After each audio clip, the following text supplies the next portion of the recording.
So shade Solstice, when I think of this, I need to find some inspiration in places other than a swatch book, right? So the greatest thing for me to find inspiration is just what nature has around us. So these two images just kind of really, really perfectly portrays the kind of look and the vibe that we talk about when we're transitioning our guests from summer or early fall looks into more deep fall and winter looks. Okay. All right, so before we even get started with that, I just want to make sure you guys are all in the know about what's new with ASP. The 01 series or a Cool Natural series were discontinued in early 2020. They have been relaunched. Just want to make sure that you guys all are aware that is now an option and it's been reintroduced into the line. It's back, it's better than ever. If you love the 01 series before, you are going to love them now. One of the key colors for me in this 01 series is the 701, which you guys will see me use quite a bit of later in the presentation. It's that perfect, beautiful 7 that can just level out a blonde when you're trying to winterize them up a bit or bring in some more dimension into their hair. So this for me could not have come out at a better time because we need that nice, cooler kind of natural that absorbs the light to really make these fall and winter colors really pop. Okay, these can be used by themselves. They also can be used mixed in with any of your other shades in the series in order to create a more cooler, deeper, more refined tone. So use them either way you want to. Get super creative. I love using these with reds and coppers, especially when it comes to gray coverage. It really just kind of sits that root a little bit heavier, and then omitting it from the ends makes the ends really glow beautifully. So that's kind of the way that I love to use this, but it's going to just be a really beautiful coverage that is a little bit cooler than what you used to see in the old 01 series, which people are really, really loving. Okay, you're going to really be able to get versatility and coverage with the 01 series. It's going to sit a little bit heavier in the hair. It's going to provide a little bit more depth, a little bit more density, and it will be able to refine that tone just a bit. So if you want a little bit less reflection anywhere in your color, adding the 01 series is going to be key to that happening. In addition to that, people always ask, but really, what is an 01 series? Is it really going to be a nice, cool color? What we need to do is remember the way that our colors are formulated. So in this situation, you have a 0.01.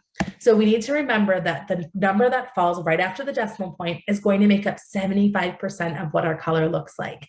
The secondary number is going to make up 25% of what the color looks like.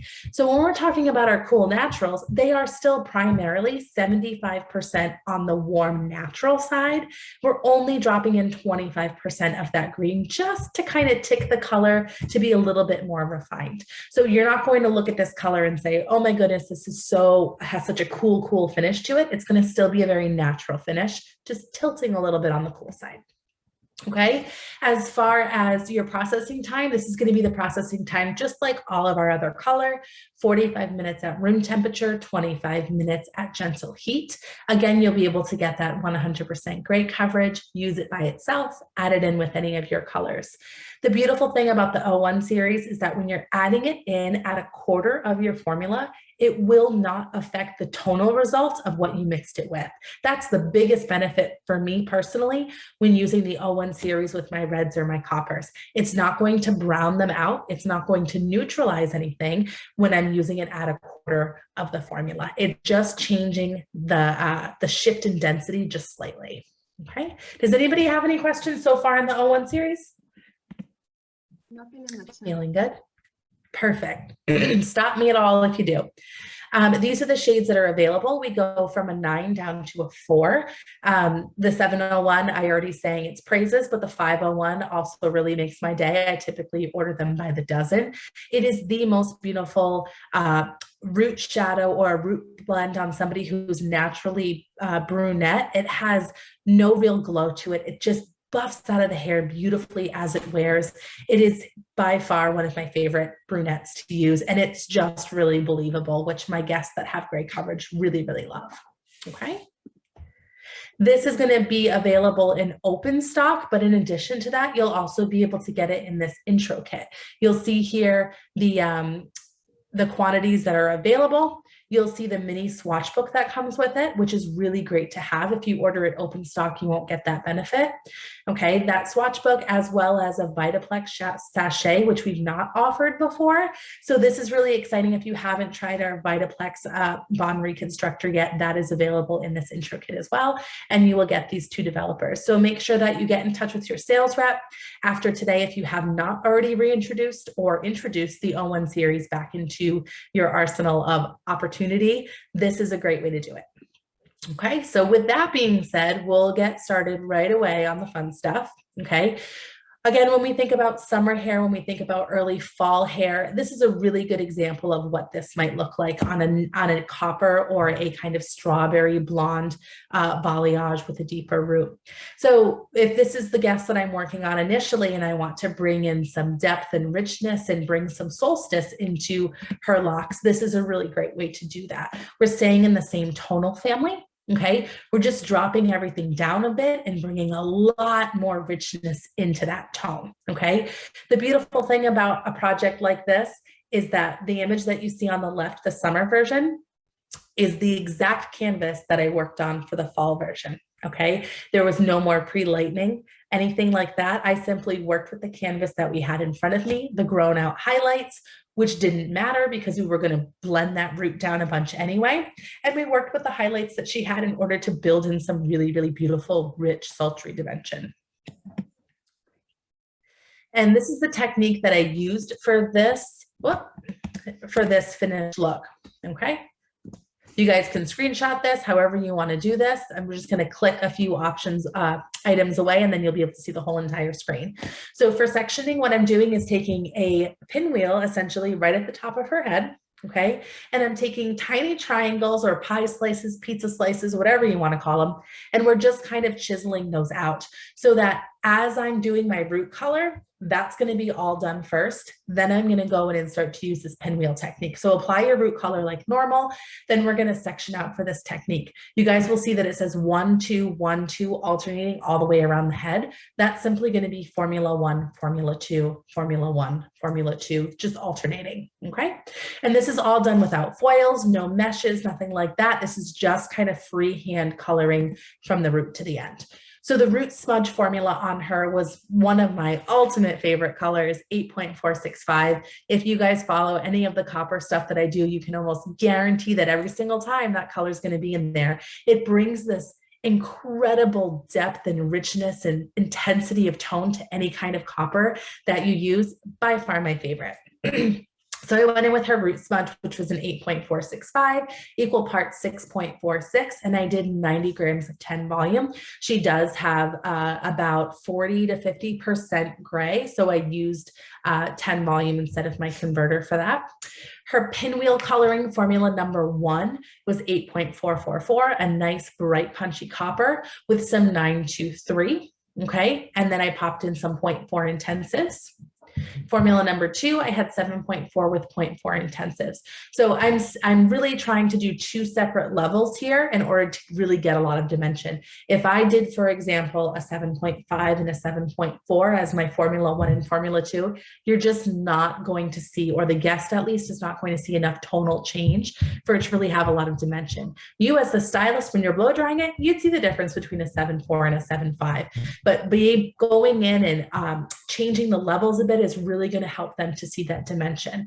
And I'm using my intensives this way to just bring a lot more pigment into the formula, which really creates that depth that you're looking for. Okay. So what I really suggest is when you're doing this pinwheel technique, say they do a middle part, you're going to do section right at the money piece. It's going to be the lighter option.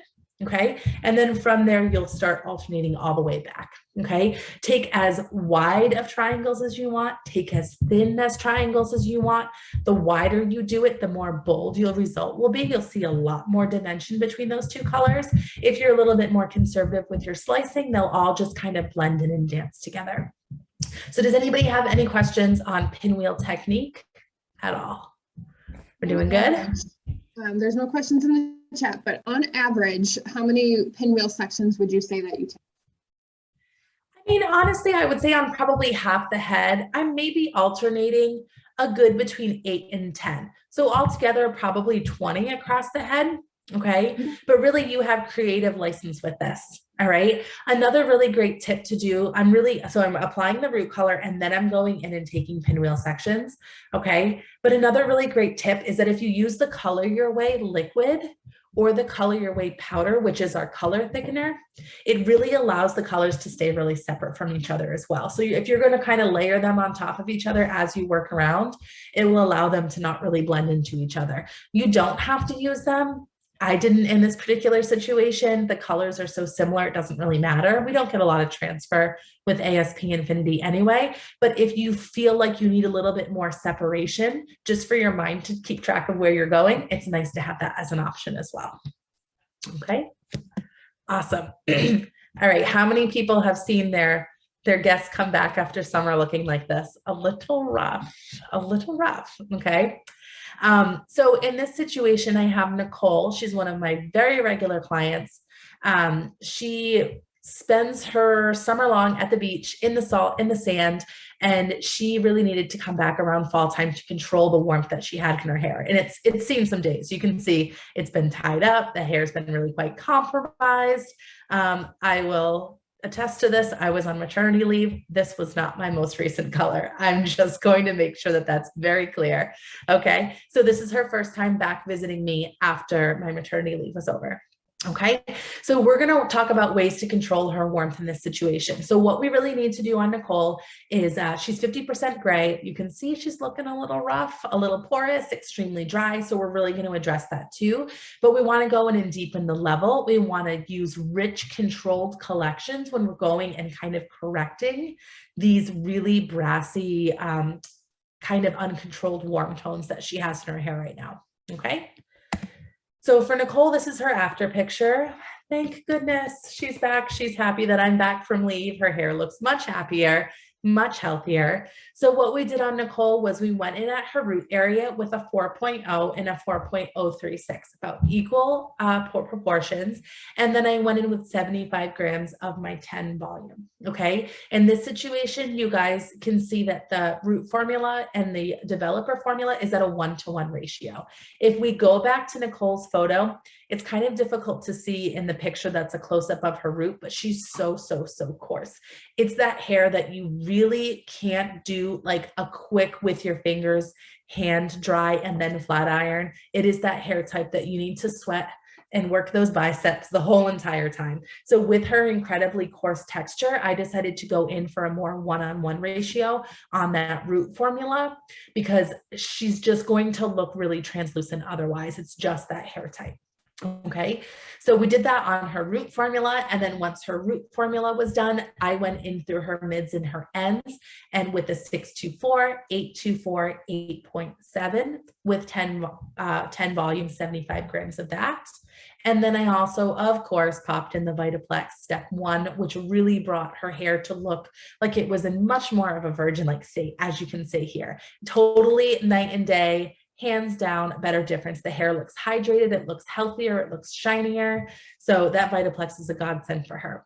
We processed her for 45 minutes. She shampooed it out, towel dried it, and then applied Vitaplex step 2 for 10 minutes. That sits, you heavily rinse, and then you're finished. So this formula for the mids and the ends, I absolutely love because Nicole doesn't want cool ashy tones in her hair. She just really needs them to be a lot more controlled.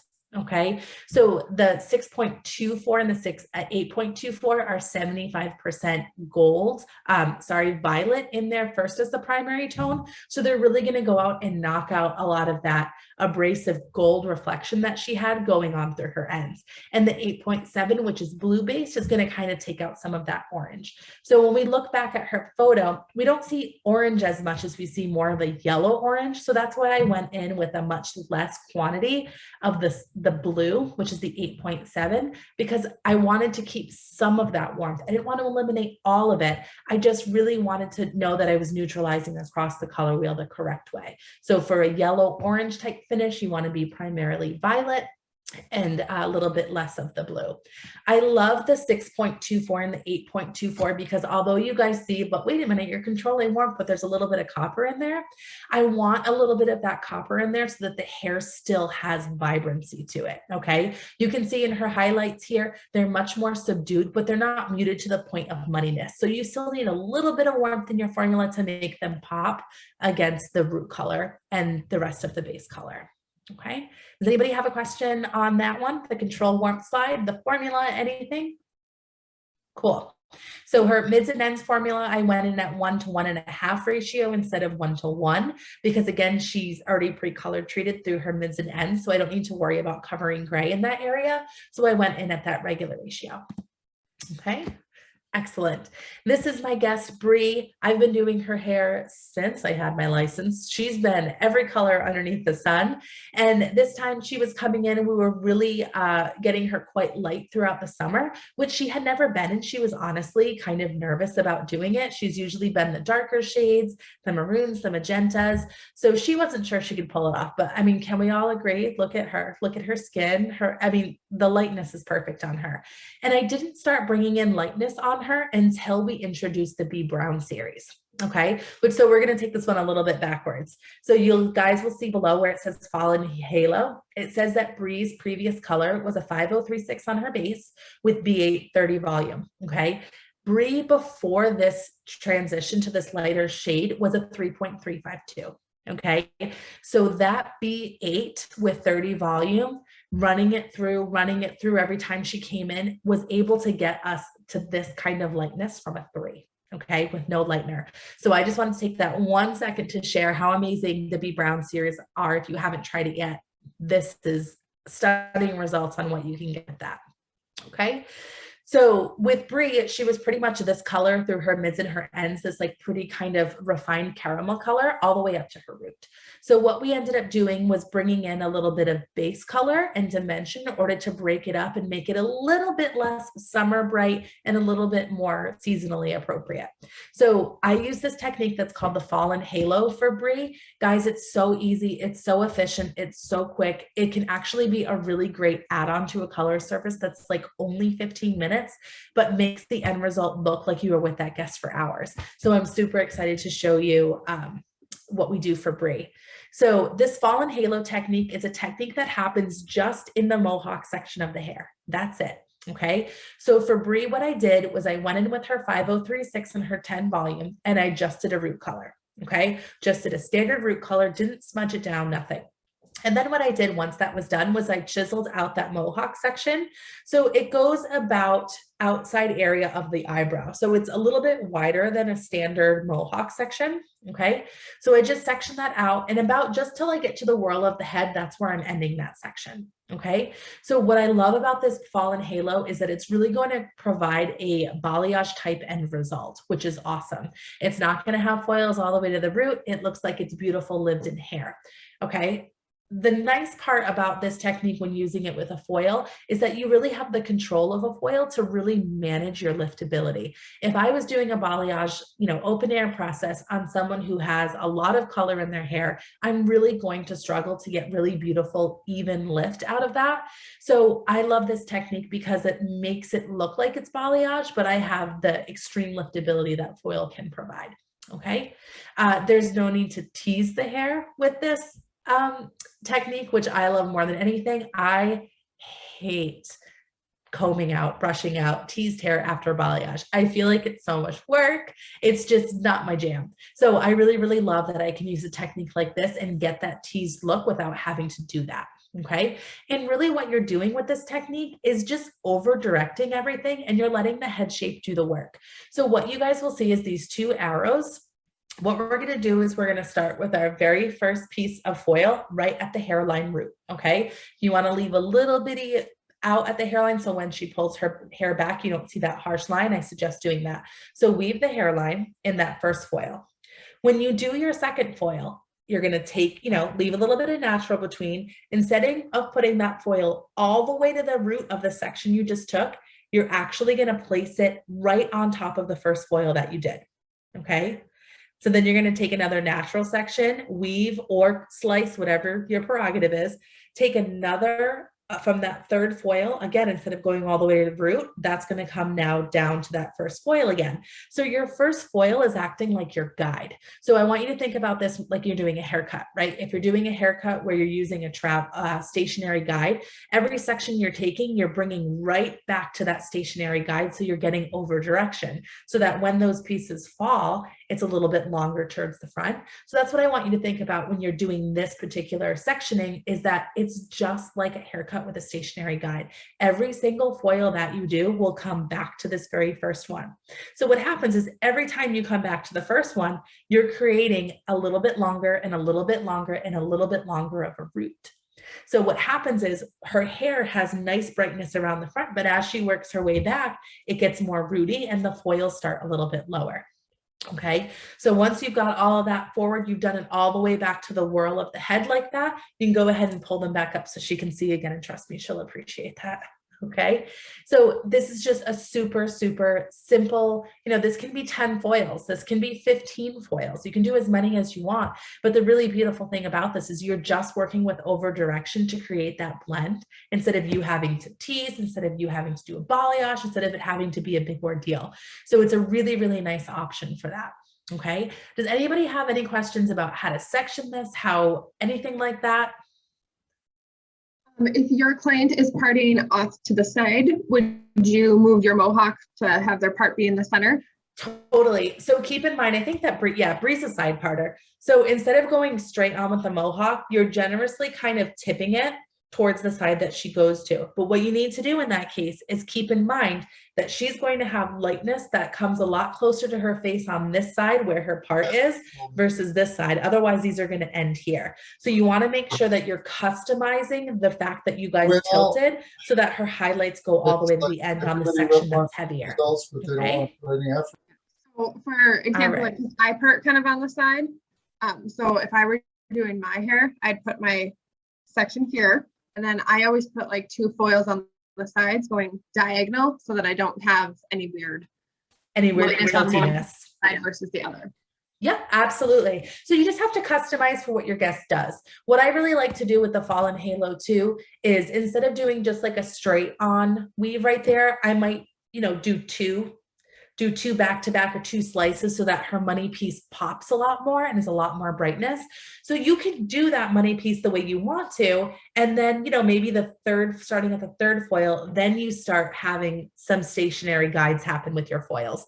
So this is your opportunity to be super creative based on what your guests would like, which is awesome. Okay. So this is really like a 15-minute add-on to, a root retouch that could be, a nice extra, pocket of money for you, especially this time of year. It doesn't take a lot of time, but the end result is obviously, it's just amazing. Okay, so we got the technique, but the formula for Bree, we do a root stretch of 401. That 01, man, it's magic every single time, I promise you. It's really great because Bree has like hardly any gray hair. So when her natural grows into the 501, it's at the 401, you just don't even see it, which is awesome. Okay, so that first formula you saw here, this was her previous color. This is what we did for this particular look, a 401 with converter. Again, use converter because she doesn't really have any gray, so I don't have to worry about gray coverage.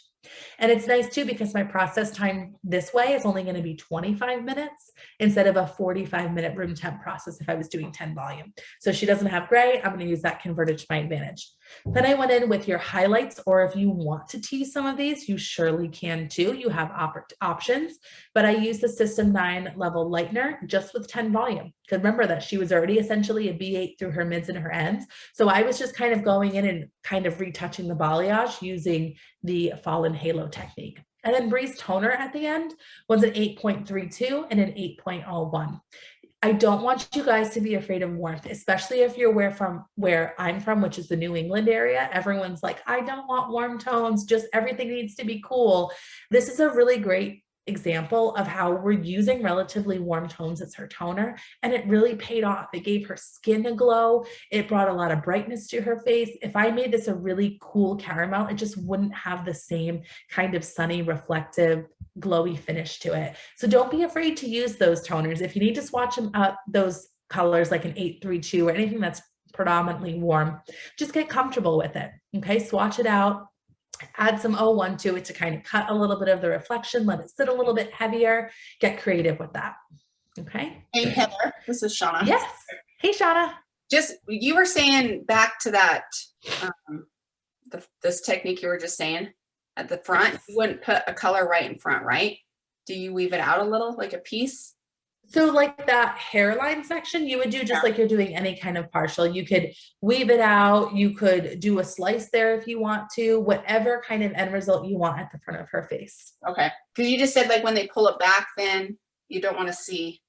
Yeah. So if I don't ever do a slice in the front because when they pull it back, I don't want to see a really hard line. So what I'll do is weave that first one in so that I get some natural out. So when she pulls it up, it kind of glimmers through. It doesn't look so harsh. Okay. Okay. You're welcome. All right, guys, any other questions? For the fallen halo technique, I wouldn't do it on anybody that's shorter than Brie. Okay. Once you get a little bit shorter than that, you don't really have enough hair to work with to make that diffuse look towards the back of the head work. You just start to kind of run out of hair, and then you're just coloring like little strips of hair like that, which doesn't really transition really nicely. So anybody that's shorter than shoulders, I would use a different technique other than this, but really longer hair or like this is ideal for that fallen halo technique. Okay. So in addition to that technique, we just talked about embracing kind of the warmth. There's times when we need to control warmth when we don't have a good warmth like Nicole did in the previous pictures, but then we have times when we need to really welcome it.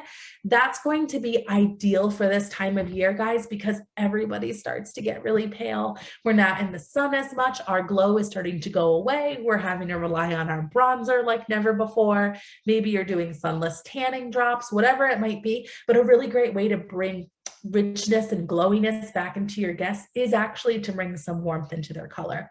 So we had talked about at our most recent training, Nancy was actually talking about the expensive brunette trend. And really, if you guys have seen this around Instagram or Facebook or any social media, really it's just dimensional brunettes. It's going in and not just coloring brunettes all one color. So it's just giving this little shift of lightness on your deeper brown bases in order to make it look like it's more of a luxury brunette service than just a one all over brunette service. Okay, so highlighting a brunette is always a really great way to bring warmth into the hair because lifting is always 100% of the time going to expose warmth. So what we're going to do is learn to embrace it instead of fight it, which can be really hard for people. So Sarah comes in at a natural level 5. She's about 30% gray, but it is super resistant. Okay. So with Sarah, I go in with a 501 at her base color, and I go to a 1-to-1 ratio because of the resistancy of her hair. Okay. Her highlight is just going to be B8 with 30 volume. So that's that B Brown series at a level 8 with 30 volume. Okay. Yep. Here's the technique for Sarah. So we went in and did a 2-toned trinity is this technique that I like to call it. So go in with her root retouch, which was just the 5.0 1-to-1 with 10 volume. And then what I do after that is I'm going in and I'm taking these little triangles. So once my root is done, I'm going to, of course, really customize that money piece. However you feel the most comfortable doing a money piece, do it that way. That's great.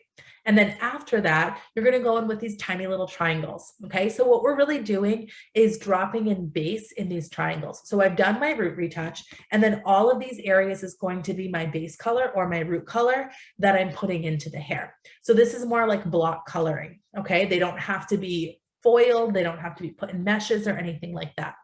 Okay.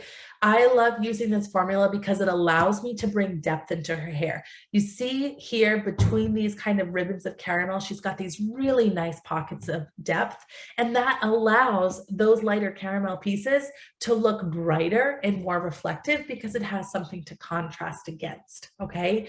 When you put all of your foils too close together, everything just begins to look like all one color, and you really lose that sense of dimension. When you bring in that dimension, you bring in that depth in these little pockets of Trinity triangles, I call them, it really allows for each color to stand out. Okay.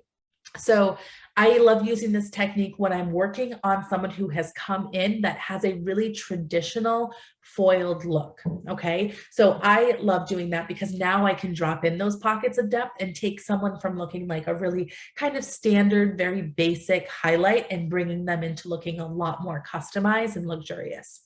You can do this with anyone that has lighter mids and ends in their hair than what their natural is. Again, bringing some of that natural down. And it's even really great for block lifting. Okay, so if you wanted to do it that way, you could switch this formula and use these sections for lightening instead of deepening. Okay, the key here is that you don't have to work harder to make a look like you worked really hard. Okay, so we're just working off a base that she had, and all we're doing is bringing in lightness and bringing in depth. That's all. Okay, and this is all freehand. Again, if you want to use Color Your Way powder or liquid to thicken those sections so you can really be clear on where you're working, go for it. If you don't feel the need for it, that's awesome too. Okay, so we'll just talk about, yeah. So you say the blocking, like the triangle. Do you literally like take like a triangle section and put the color on, or I'm just trying to. So you've got the root done. So it's not going to look chunky in any way because you've already diffused that root. If I was doing this triangle all the way to the root section, it would look kind of abrasive and a little bit rough. Okay. So we're using the fact that there's a root retouch already in there to kind of, it just allows it to buff out. So once my root's done, I'm just going to literally draw a triangle on her hair with the backside of my tint brush. And then I'm picking up that entire triangle and I'm just painting all the way root to end, and then I'm just laying it down. And then the void spaces between, you drop in your depth. So in this situation, we kind of went in because she was all over a 5.0 before. These little triangle sections is actually the B8. Okay. Okay. So you can do this the opposite way if they come in heavily foiled, and then these triangles can be your depth instead. So, okay. So, yeah. Sorry, go ahead. No, go ahead. So you have the root color on, right? You're not like applying root color and then, okay. No, do it all. So do your root totally first. Okay. Get that out of the way. That's just the maintenance stuff. And then once that's done, you get into the fun stuff. Don't try to do everything at the same time. It gets too messy. You lose track of where you are. And then you're looking at that bowl going, I have no idea which brush I touched last. Okay. So do things one at a time. Get the maintenance stuff done in first, and then work with the rest after. Okay. Okay. Cool. So let's just touch on B Brown real quick, since you guys just saw it on Sarah. If you're not familiar with B Brown, this is a really unique one-step lift and color system. If you're familiar with our B Red series, this is the brown version of the B Red series. Okay. It's going to be able to provide up to 5 levels of lift. This is an ultra amazing speed process because this at room temperature is going to do its lift and deposit in 35 minutes. But under a heat source, like a hooded dryer, it's going to do its job in 15 minutes, which is crazy. So if you guys have brunettes who are all one color, or they're a nice dark brunette and they want to start kind of lightening up a little bit, you guys can do this service without having to bleach and tone at all. So you can maintain their root color the way they want to, and you can go in and foil in B8 and get that lighter look that looks like you lifted it and then refined the tone with a toner or a glaze after, but you did it in like 15 extra minutes. So I'm telling you, I fly through this stuff. It is amazing. One of my favorite products we've come out with since I've been with the brand. So this is going to come in 3 shades. Okay, it's going to come with B4, B6, and B8. So the 4, 6, and 8 is the end level that you're looking for. Okay, so if you're looking to achieve a level 8, you're going to use the B8. Okay, the way you're deciding what developer to use is right down here. Okay, this is also in your tech manual, and on the boxes, guys, there's a QR code on the back. If you scan it with your phone, it will pop up all of the relevant information on this particular product right there at your fingertips, which is awesome to have it there. And it's just, I feel like when I'm mixing sometimes, I'm like, wait a minute, what am I doing? I'll just scan that code and I can find it really quickly. So your developer section selection is going to be, again, we're using this on dark bases. So this is for anyone who's a 6 and below. You're not using B Brown series or anyone who's much lighter than that. Okay, so a base 6 and 5, you're going to go ahead and use 10 volume. You don't need to get a lot of liftability out of that, which is great. Base 5 and 4, 20, base 1 to 4, 30, and in maximum lightning or really stubborn hair, 40 volume.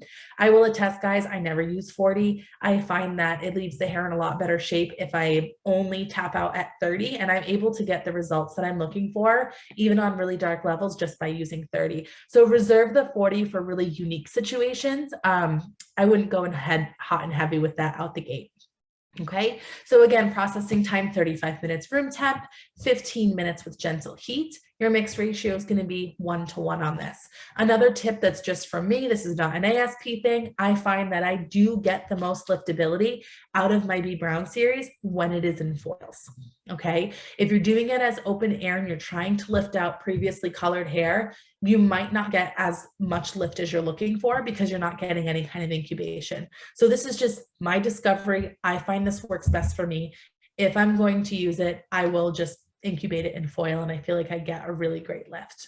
Okay, there's no need to tone after with B Brown because the tones that neutralize the level that you're ending at are already built into these colors, which is awesome.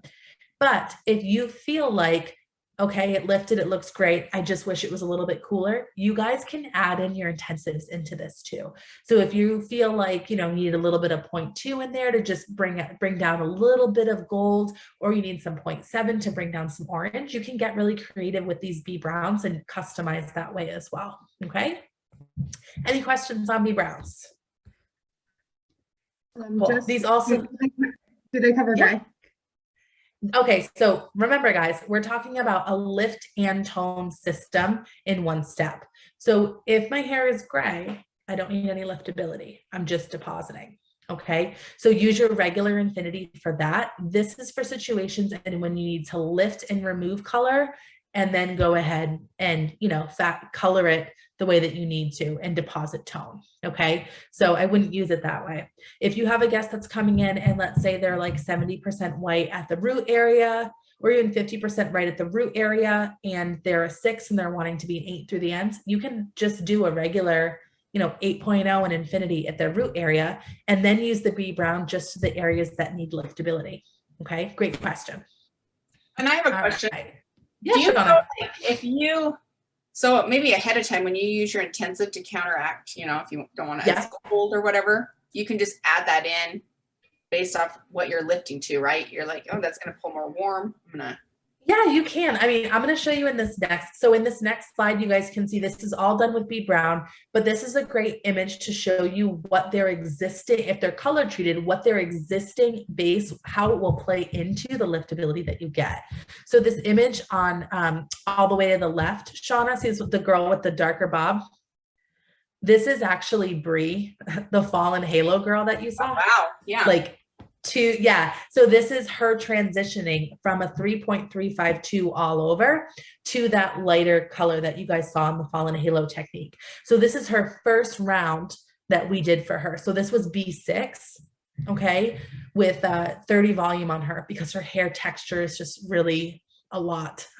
So you can see that she was that's what she lifted to. Wow. Yep, with the B6. So you can see though, her base color was a 3.352, which is a ton of warmth. So as it lifted, it didn't lift to a neutral 6. It really had some of that mahogany tone in it. We actually really liked it. So if I didn't like it, I could have gone in and popped in some blue or something that would have kind of, muted that mahogany base a bit.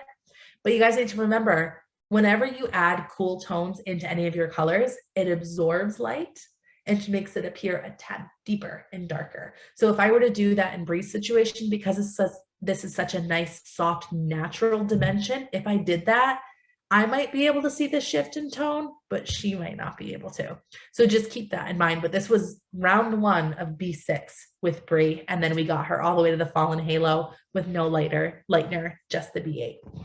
Okay, this middle image here is a guest that was a 5.01 as her base.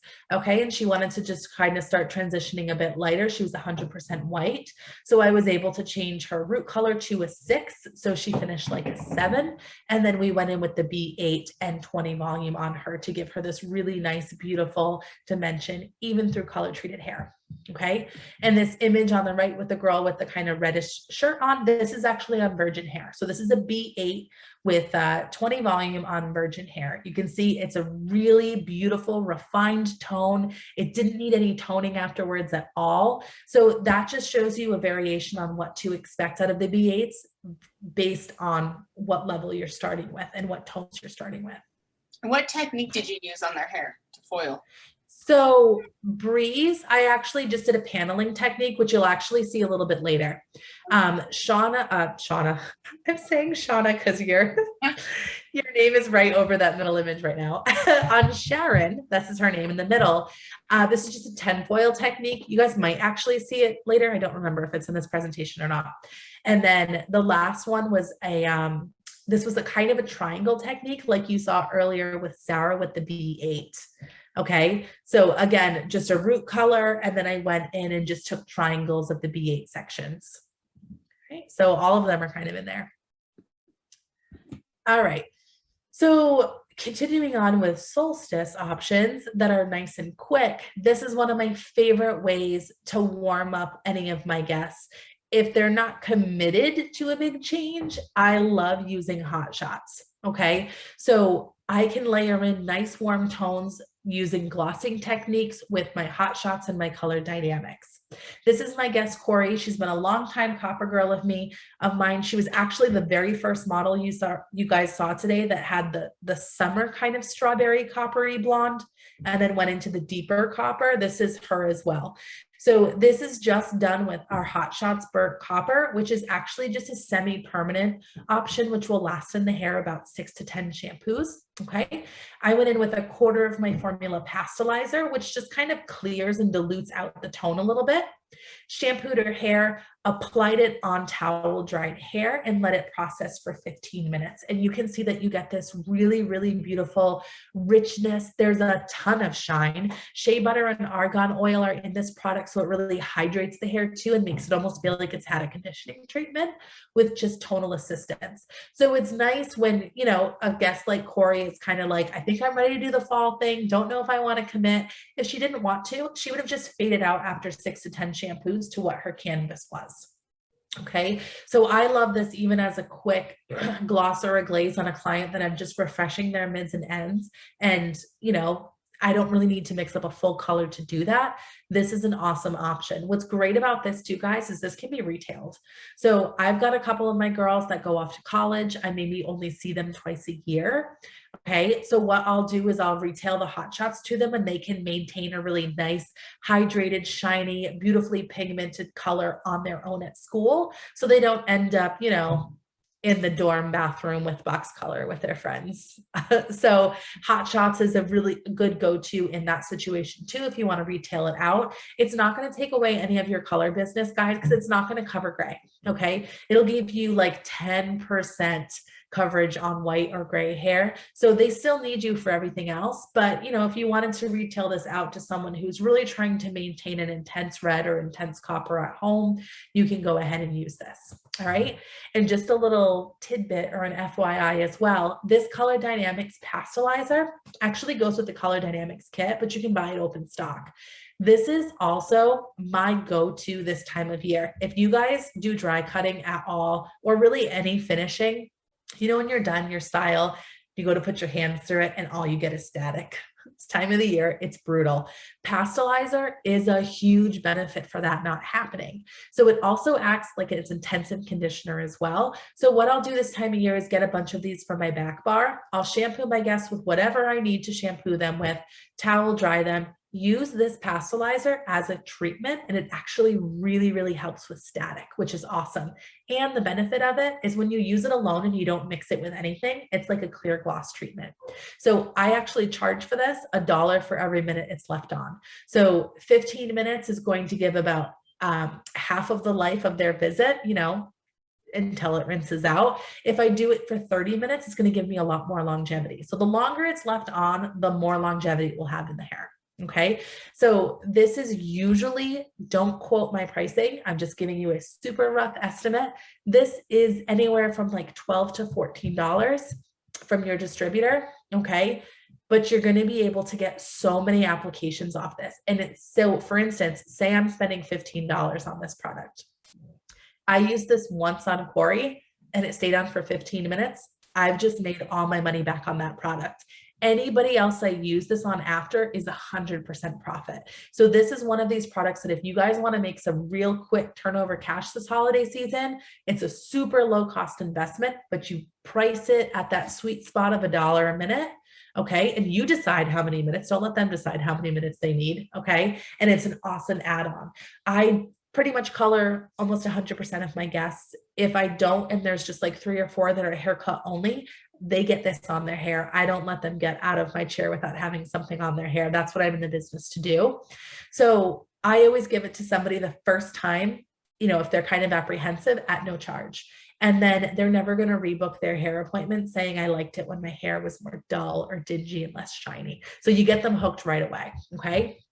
Awesome, awesome product. So use it to dilute any of your Hot Shots tones. You can use your Hot Shot tones at full strength too. My biggest tip for you is make sure you use gloves because it is a semi-permanent, so it will stain. Okay, these are the options that we have for Hot Shots shades. Again, we have that color lock technology with the shea butter argan oil. It is ammonia and peroxide free because it is just a semi-permanent, and it will last about 6 to 10 shampoos. So it comes in beautiful hot chocolate chestnut for your brunettes. It has 2 copper options, your true copper and your burnt copper. Your true copper is much more of a primary ginger kind of color, where your burnt copper has a little bit more refinement in it. Quicksilver is violet based and awesome to retail to your blondes. Okay. Sand blonde is really nice too. Your red chili is great for maintaining your brighter reds, and aubergine is almost like a plummy kind of color. So really great for those more eggplant tones. Okay. I love using Hot Shots too on my blondes that come in and want to bring some lowlights into their hair this time of year. I know you guys all have people that do this too. And they say, Heather, I want some lowlights in my hair. And I say, every single season we do this. And in 3 days you hate it. And you call me asking me to take out the lowlights. They just need a change. They don't know what they need. They just want something different. But if they're really blonde at heart, you know that they're not committing to that. So what I'll do with this situation, if I'm really unsure about their commitment to dropping in any kind of depth into their hair on a blonde, I will actually just take my Hot Shots or my iced chestnut. I'll pastelize it out. Once you see the color in the bowl, that's the intensity of tone that you're going to have in the hair. So I'll just dilute it out quite a bit until I make it look like maybe a 7 or an 8. And then I actually just foil the Hot Shots into their hair. So they get that dimension, but it's no commitment. When they decide in 3 days that they don't like it anymore, the answer is just keep shampooing your hair and it will come out. Okay. So you don't have to go in and lift that hair out again and destroy it because we all know it's blonde underneath it. Okay. So it's a really great way for blondes to kind of test drive deeper looks. Okay. This is my go-to for that. Any questions, guys? Yeah, I have one. Sorry. Yeah. No, I love all the questions, girlfriend. Like the sand blonde, like my mom is like platinum and she cannot have blonde just a darker. It just doesn't look good with her. Yes. Skin coloring. Anyway, so like the sand blonde, would you be able to see that if she wanted just a little bit of depth in her blonde or no? Yeah, what it would actually do for her is it would actually bring in more of like a natural kind of base into her hair, which might make it look a little bit more like pearly and neutral compared to being like that bright kind of show-stopping blonde. Yeah, it's just going to make it a little bit softer. So what you could do is just take panels and foil it in. Mm-hmm. And see how she does with it. It's just going to bring a little bit more tone into it, where the Quicksilver is going to be more violet based. So it's just going to refine the tone. It's not going to drop any depth in. Do you use the Quicksilver for like toning or no? You could, absolutely. I'll be honest, it's a really, really soft tone. So if you need like heavy toning, I would just use your toners or your, 10 or 9 series with converter. But for someone who lifted beautifully and you just kind of want to seal everything in and give it hydration again, they don't really need a toner. This is a beautiful option for that. And you leave it on. And then you're not going to shampoo this out. Oh. Yep. It's just visual processing. So this is going to be anywhere from 3 to 20 minutes, depending on how much intensity you want. Okay. So on a Quicksilver, something like that. Sorry? Do you rinse it out after? Yep, heavily rinse, but you don't have to shampoo it out after because okay. it's just conditioner. Okay. Okay, it's just all tinted the hot shots conditioner. are like just as a Yeah, yep. I didn't know that. Exactly. So it's great because, you know, if you were highlighting someone and you would need to tone them, then you need to rinse them, then you need to apply a conditioner. You can do both of those things in one step here. Okay. Okay. Perfect. Awesome. These can all be cocktailed together too, guys. So if you want to create more of a true red copper, you can do the red chili and the true copper together. You can, if you want to brown out some of the copper, you can do that so it's not so intense either. So these are great for back bar. You can retail them as well. They're awesome, awesome products. Cool. This is another example of the results that you can get with the hot shots. It's a really beautiful, illuminating kind of finish that brings in depth and richness, but doesn't just blanket everything in pigment. So again, you're going to shampoo the hair, towel dry it, pump in some pastelizer if you need it, work through the hair, and it can process 3 to 20 minutes. The longer it's left on, the more longevity you'll get. So this image on the left, these two side by side, is just one of my guests. Her name is Rena. Long hair, you can see it's kind of dry. She's been out in the sun all summer. And we just kind of we did the hot chocolate on her all over, and it just created this beautiful, you can still see that she has dimension in her hair, but it's a lot more refined and just deepens it up a little bit, which is nice. So when she comes back, she can decide if she's ready to make the plunge into the more depth or if she wanted to continue with going lighter. But it's just a really great way to kind of do color with training wheels. Okay, the image on the right with the brick wall, this is my guest Libby. This is with the ice chestnut. You can see it's a little bit cooler than the hot chocolate color. I just wanted to show you the two brunettes side by side. Okay, really conditioning on the hair. It's just awesome. And you put the pastelizer on, you said if needed, like that was just for like a good deep shine and for static, kind of a deep. No, for the pastelizer, it's going to do the deep shine and static as well, but you're using the pastelizer to pastelize out the tone of the hot shots. Oh, okay. So if you don't need to, and you love the swatch that you see on the outside of the package, because you'll see the swatch right here, if you think it's perfect, don't change it. But if you want to soften it or lighten it up a little bit, then you can use the pastelizer to do that. So it's nice because the pastelizer has a lot of flexibility to it. Use it as a tool to dilute or use it as a standalone treatment. It works great that way too. I love doing it on men also because it's quick. They can leave it on their hair like maybe 5 minutes and just give that men's haircut a lot of shine, which is really nice. Okay. Any questions on hot shots, guys? All right, we'll talk about our blondes. I saved the biggest punchers for last, okay? Winterizing your blondes, this is the world's biggest challenge, okay? Because like I mentioned earlier, they want it, but they don't. So what you really have to do to nail down winterizing a blonde in a way that makes them happy is have a lot of consultation. So your consultation chatter should look something like this. If it's a new guest to you, which you will see in one of my next images. This was a first-time guest. I've known her forever. She's been blonde forever, but I needed to know a little bit more. So some of my questions were, tell me about your past. Your blondes, all of them have a past. They've all been through hairdressers that couldn't get it right. They've all had hairdressers that they loved and had moved away. They've all had that hairdresser one time that put really chunky lowlights in their hair and they hated it. Okay, so that open-ended question that way is like a research project for you. You don't have to ask the right questions. They're going to tell you the right things. And with the information they give, you customize your brain to, okay, this is what I'm not going to do. This is what I am going to do. Okay. One of my favorite consultation chatter questions is actually, what's the worst thing that I could give you today?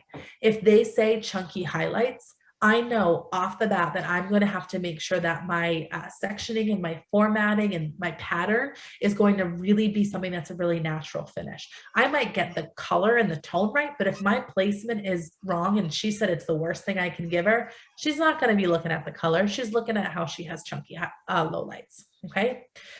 Understand what reverting back would mean. So if you have a guest that comes in, she wants a root melt, she wants lowlights put in, and she's never done that before, you need to really make sure that she understands that, listen, in the event that you change your mind and don't like this, I'm not saying you're not going to, but a lot of blondes go through this, okay? I need you to know that the way we're going to get back to what you have today is going to require these steps, okay? It's going to require relightening through the root, bringing in a lot of highlights, whatever the customized solution is going to be, they just have to know what that means. They'll need to know what that means price-wise, they'll need to know what that means time-wise, and they'll need to know what that means in terms of integrity of their hair. So if you don't feel like you can revert them back because of the integrity of their hair is currently in, I would probably talk them out of it. But again, this is all about consultation and how you have that connection with them. Okay. The last one, of course, is your comfort level. Like I just said, if you don't have a lot of faith that their hair can hold up for what it might mean to get them back to where they were, you have every right to say, I just really don't feel comfortable completing this service.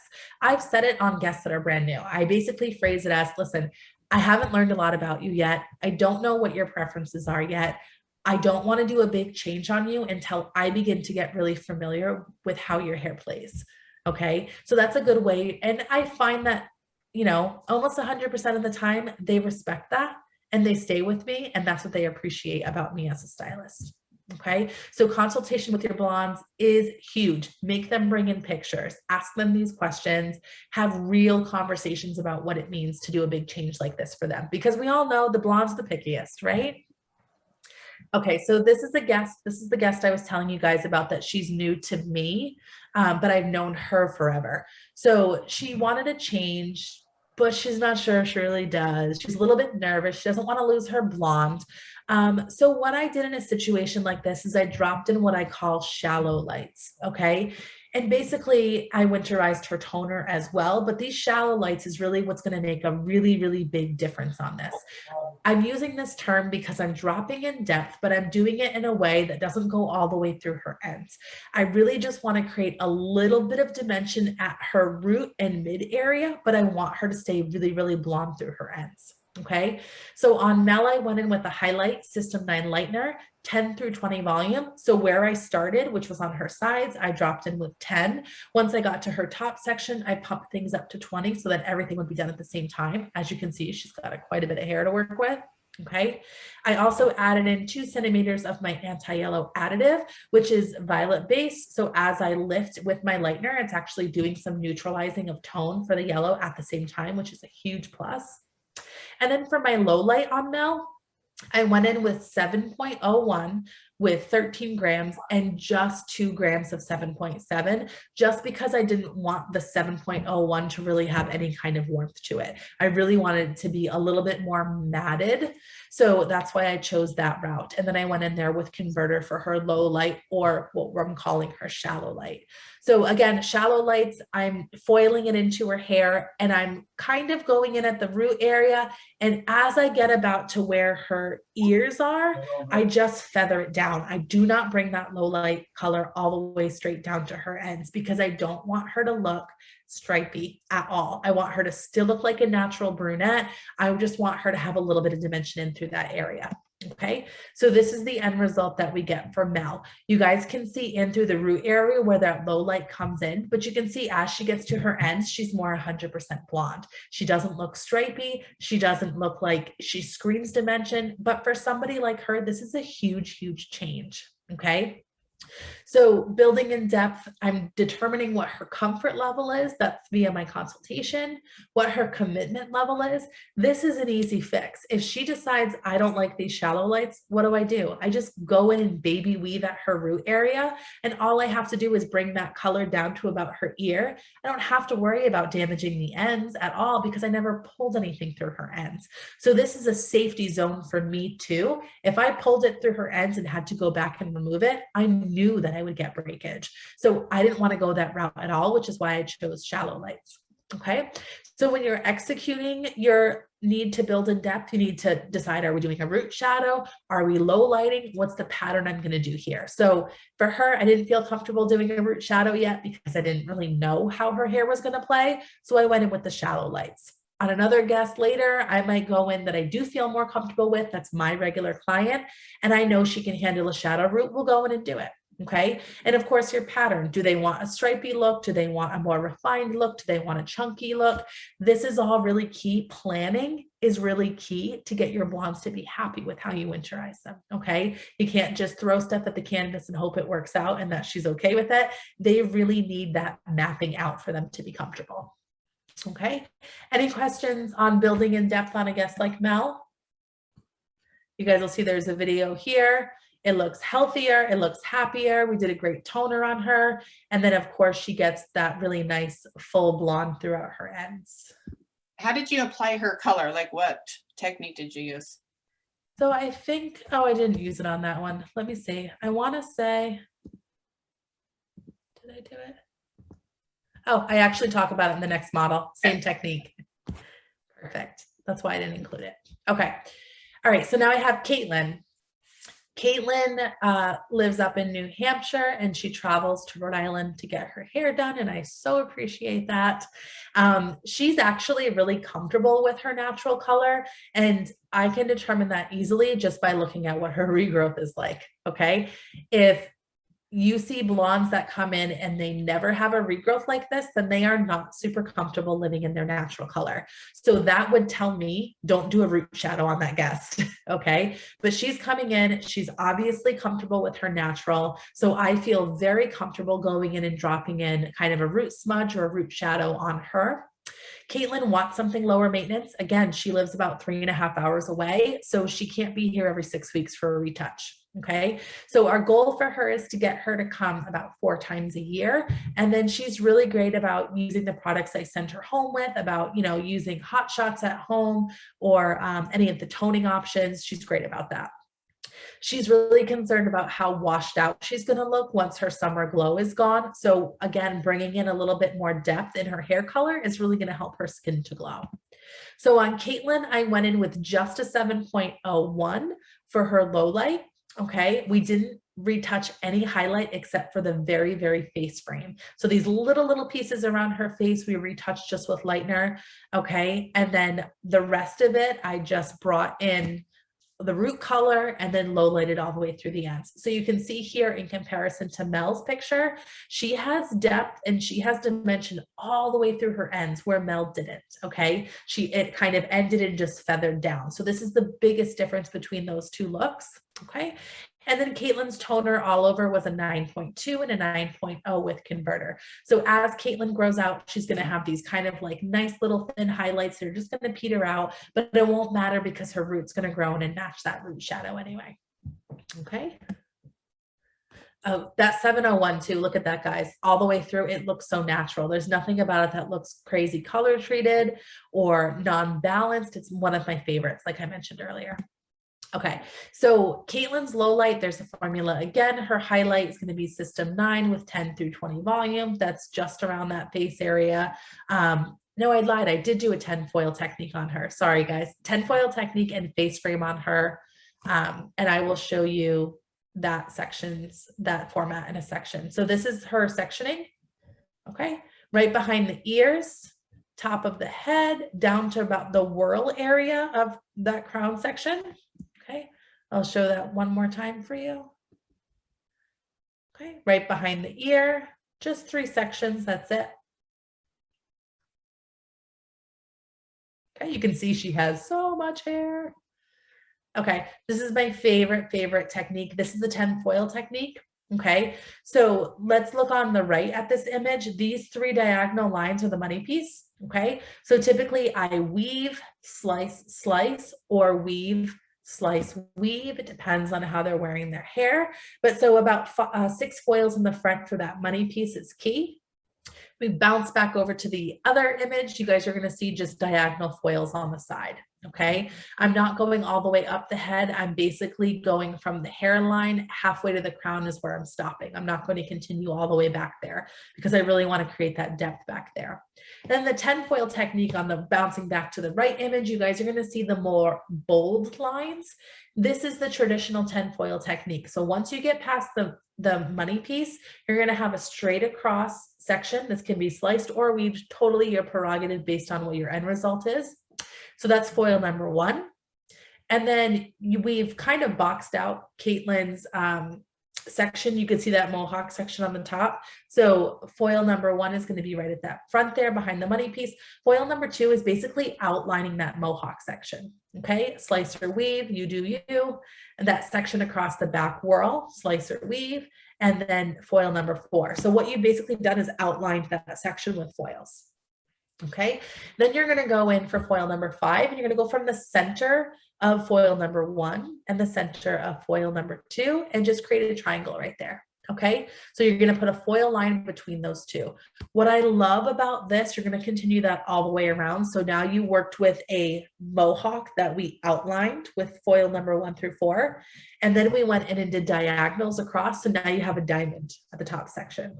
Okay, what I love about that diamond section is you get panels of brightness, so it never looks stripy, which I absolutely love. And it is a lot of color, a lot of bang for your buck for not a lot of work, which is awesome. So you're just working off the rounds of the head and letting that splay the color for you instead of focusing on how many foils you have to put in.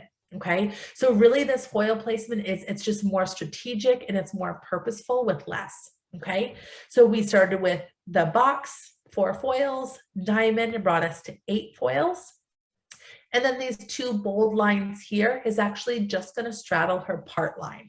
Okay, so those are going to be woven as well. So it's going to be find her part line. You're going to weave so that that foil is not directly on that part line. So leave that skinny little section out and then straddle that part line with those 2 foils. Okay, so that's the standard 10 foil technique. The other skinnier lines that you see in this section is just the changes that I've made to the 10 foil technique for this particular guest. So instead of just doing the 10 foils there, I add in a little bit more. So these 2 lines here in the triangle is just going to give me, because she has so much hair, it's going to give me a lot more color popping through. If I didn't on a guest like Caitlin, whose hair is ridiculously thick, it would just disappear. Okay, so on a fine haired guest, you can probably get away with just one of all those sections, but if they're thicker, you may need to repeat what's happening in each section. Okay, does that make sense, guys? Do we have any questions on that?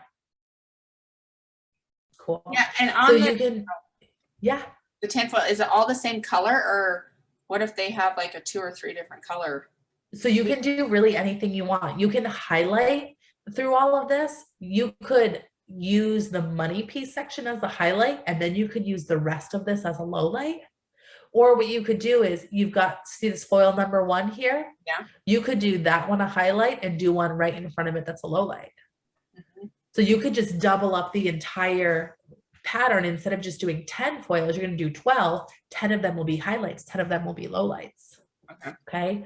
So that creates a really, really pretty finish too, because you can't see where anything starts or anything ends, but it has a very natural kind of buffed out look to it, which is awesome. Okay. So yeah, get creative. You can do this with your coppers and your reds. Say you have a red head, you can do 10 of these foils copper, 10 of them red copper. That way you get a really fun mix of dimension through it. It's one of my favorites. This pretty much replaced every foil pattern I've ever done. From now on, this is all that I use. In some situations, I do a little bit more foiling up to the sides of the head, but on the norm, this is my foil pattern on the top section that you see here with maybe just 1 or 2 on the sides. It's awesome. Cool. Okay, again, just to refresh, the money piece is going to brighten around the face. Okay, swoop up, you know, with the sectioning in through here. It just allows the color to get a little bit more shallow, and you add in a little bit more dimension. Okay. And then this section where you're leaving natural at the part line is just creating more of a veiled effect. That way it really diffuses the highlight and nothing looks really harsh. That's awesome. Okay, Gothic series. We're going to touch on this real quick, only because it's such a great way to winterize some of your vibrant guests. These are actually the series that look like gray swatches in your book. They are absolutely meant to be used as gray fashion coloring, but I love to use these for winterizing some of my brunettes and my redheads as well. This is going to be 45-minute processing at room temp or 25-minute under gentle heat. There's 4 shades available. The mix ratio is 1 to 1.5. This is truly a no lift product. So this can only be used with 10 volume or converter as a deposit only option. Okay. So these are what the swatches look like in this swatch book. Again, this is for fashion gray, but I love to use this to build an opacity and density for my root colors. So if you have somebody that likes that really kind of really heavy filled in opaque look at their root area, you can drop in your Gothic series in that to be able to get that at a quarter of your formula. So there's no base in any of these colors, it's just pigment. So you guys will see that it's a 0.117, which means that it's a green, green, blue base. So when you drop cool colors into any of your other colors, they absorb light and make everything appear more deep and more opaque. So use this as your root colors, use this to kind of winterize your reds as well. But I wanted to be able to show you guys what kind of effect this gives on light. So you guys will see on this first image, the image to the swatch to the right is just a 6036 alone. Okay, and then the swatch to the left where it says Goth, this is 6036 with Gothic. So this is at a quarter of the formula. So it doesn't change the color too much, but you can see that it doesn't reflect light nearly as much. It hushes a little bit of the warm tones a little bit and gives a little bit more of a flat finish. It's a really, really soft, subtle change, but sometimes it's just the right amount of change that you need on a guest. Okay, the way that I like to explain it is when we talk about what Gothic does when you add it to a target shade is if you look at this image, this is just of my house, okay, my entryway. The 6.036 is what the wall looks like when the light is directly shining on it. When the light is shining that natural light in, I can see that that color is gray. Okay, I can see all the tonal attributes of that color and it looks really kind of bright. But when I add in a 6.117 to my 6036, it looks more like the shadowed part of my wall. I can still see that the shadow part of my wall, I can still see the tonal attributes. I can tell that it's a shadow. It doesn't make the color look different tonally at all.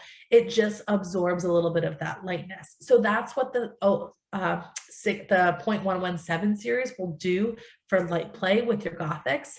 And that's why I absolutely love it. So I might do the 6036 and 6117 at the root area, but then through the ends, I'm going to leave the Gothic series out and I'm just going to do the 6036 because I get that really reflective, beautiful shine, which makes your brunettes look really kind of expensive through the ends. But at the root area, I get that depth and the density that I want of coverage. Okay, so this works really great even for, you know, your redheads as well. Nancy did this model with Gothics in her formula, and you can see that it really, really gives a nice, deep, super pigment, heavy, rich finish at the root area. ASP is a little bit more naturally reflective in its finish. So when you're looking to give that more heavy concentrated pigment finish at the root, this was a great option that she did. So she kind of did the kitchen sink model here with 6.0x for that heavily resistant hair type. She also added some blue in there for extra depth and density, as well as the 4.117 for Gothic. So you get that really, really more flat, yet still shiny finish on that root area. Okay. Do you guys have any questions about Gothics and light? Awesome. Okay. Canvas advantage. This is just working with what you're starting with. Okay. More like full color pull throughs, not really having to go into doing crazy technique to get your guests that are coming from the earlier months into more seasonally appropriate months. Okay. This can also be just working off what their natural is. So here, Nancy took this guest and uses the light pieces that she already had to build in a really beautiful softness without having to do much of anything else. So this is the end result. You can see she got a haircut, which she definitely needed, but those little highlights that you guys see in there is just working with what she had. Okay, so the lower, the root stretch was a 4.24 with a 6.4, okay, with a 1 to 1.5 ratio with converter instead of the 1 to 2. And the purpose for that again is to make it more pigment rich, okay? And then melted into the ends was a 7.0 and a 7.43, okay, 1 to 2 ratio with converter there. So those really kind of bright pieces that she had in the front really got beautifully balanced by adding in the 7.43 and the 7.0. So no other highlights were done for this technique at all. We just worked with the dimension that she already had going on. Okay, so it's a really essentially it's just a full color, guys. So you can make a big change like this on your guests without having to block off the fact that it's going to be this huge color overhaul. Okay. When you say low root stretch, that means you just stretch the root color deep. Yep. She just dropped it nice down and deep so that she could get, you know, so that the ends weren't all the same color. She really just stretched that root color down. Absolutely. Great question. Thanks. All right. Another canvas advantage, working with where we are. This, I did panel play on my guest. She came in, let's see. Oh, I don't have a before of her. She came in just really highlighted. You see these lighter pieces that she has? She was pretty much heavy highlighted, just that.